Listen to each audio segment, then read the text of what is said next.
Colin Sullivan, and this is my oral presentation on the role of emergency management in planning and mitigating climate change and sea level rise.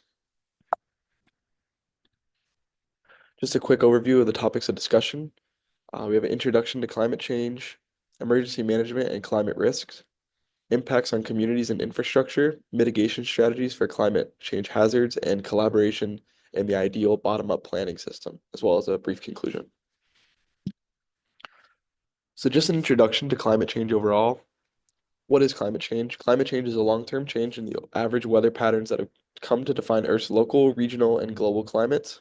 It's often confused with weather, but weather is a short-term change where climate is a long-term change. And then sea level rise. Sea level rise refers to the average increase in the water level of the Earth's oceans. Over the last century, sea level has increased and continues to rise due to global warming caused by the human activities that have increased greenhouse gases in the atmosphere. Now, why does this matter in this context and in general? Sea level rise affects nearly 40% of the Earth's population that live in coastal communities. Greenhouse gas emissions melt glaciers, expand existing water, and contribute to climate change.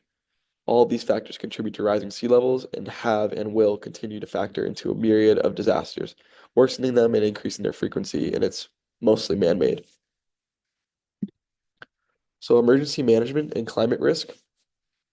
Emergency management in its four phases is the process of preparing for, responding to, recovering from, and mitigating disasters.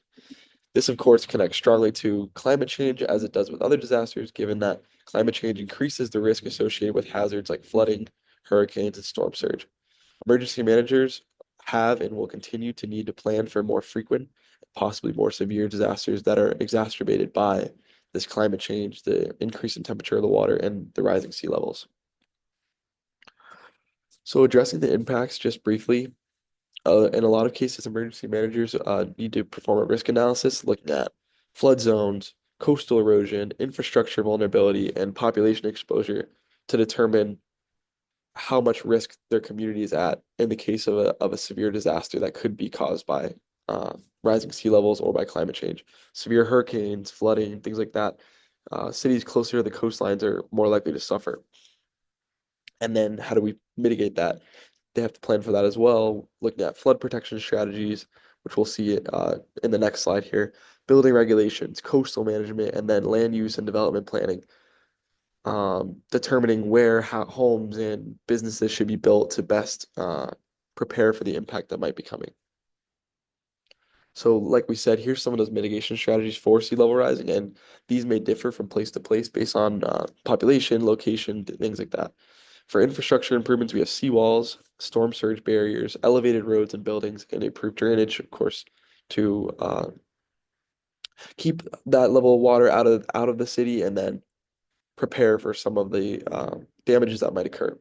Then we have natural solutions, wetland restoration, mangrove ecosystems, coastal dunes, and living shorelines. Again, in Florida, this might be applicable. In other places, it may not. It really just depends. But these are things that emergency managers take into account. Community preparation, educating the public about flood risks, evacuation plans, disaster prep kits, insurance, etc. These things are important to not only prepare the citizens, but keep morale high and create a sense of community that can deal with these events better. So collaboration and bottom-up planning. We've learned that bottom-up planning is the ideal recovery or response initiative, starting from the bottom at the local level and working its way to the state and the federal with other agencies along the way. Mitigating disasters related to sea level rise, like other disasters, requires coordination between these different levels of government and the organizations. Local government, state agencies, and federal agencies like FEMA, as well as non-governmental researchers, are all needed to limit damage and prepare for these crises in advance. Many cities have began developing climate adaptation plans that include flood mitigation projects, infrastructure redesigns, and emergency evacuations improvements. Again, adapting or looking to be adaptable to these rising sea levels and the climate change that have been happening and will continue to happen that are likely to exacerbate these disasters and trying to minimize the amount of damage that is sustained in these communities. And then community involvement again plays an important role, increasing awareness, improving resilience, and encourage preparedness. As communities come together, they're more likely to, survive and do well in the case of these disasters as they worsen. But just a brief conclusion, mitigating and planning for climate change and subsequent sea level rise falls under the same processes that have already been established for a lot of these disasters, just that they have to plan, emergency managers have to plan for more frequently occurring and likely higher impact disasters based on recent historical data and what they predict to continue to worsen. And then given the difficulty in generating mass change globally to curb climate change in general, preparing infrastructure in the public remains the most effective way to minimize damage in coastal cities locally and beyond.